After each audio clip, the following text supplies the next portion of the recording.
Sasa jamaa zinaona mbele mtango ruge ne musie umuze nejele wani ulimanyi brand ya unoginga ilo kandere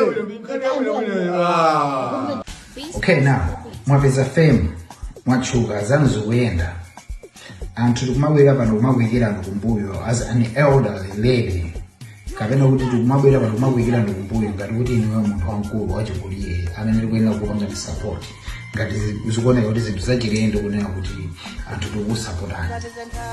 You have to take care of these things.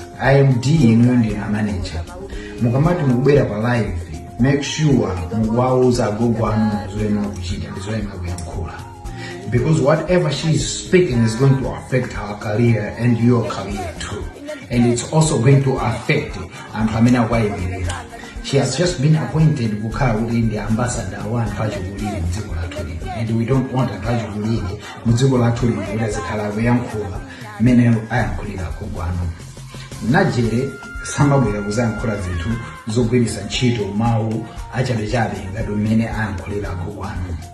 This is unfair and this is not good, and we are not happy about it.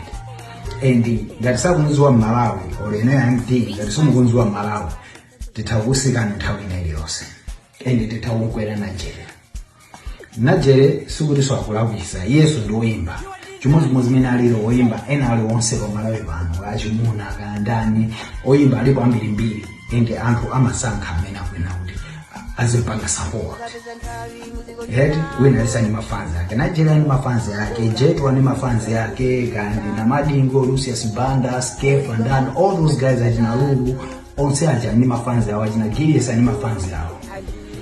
So amai yanuho kayambu yanuho kamabwera aba kuyazikhala kuyankhula zinthu ngati zimenezo za za money, this and that, that means zomwe kuyankhulazo akupanga insert ya Malawi and akwena kusitha kuyankhulidwa kwawo, otherwise tiyatuluka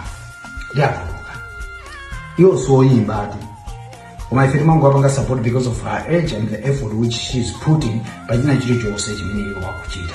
So inusa MD mukamati mwabweresa mbuyanuwo kamene mwabweresa agogo athu achane mwabweresa pa live, make sure kuti she is sober minded and akwena kuyankhula zinthu zokhazo zimene Amalawi akwena kuzilandira.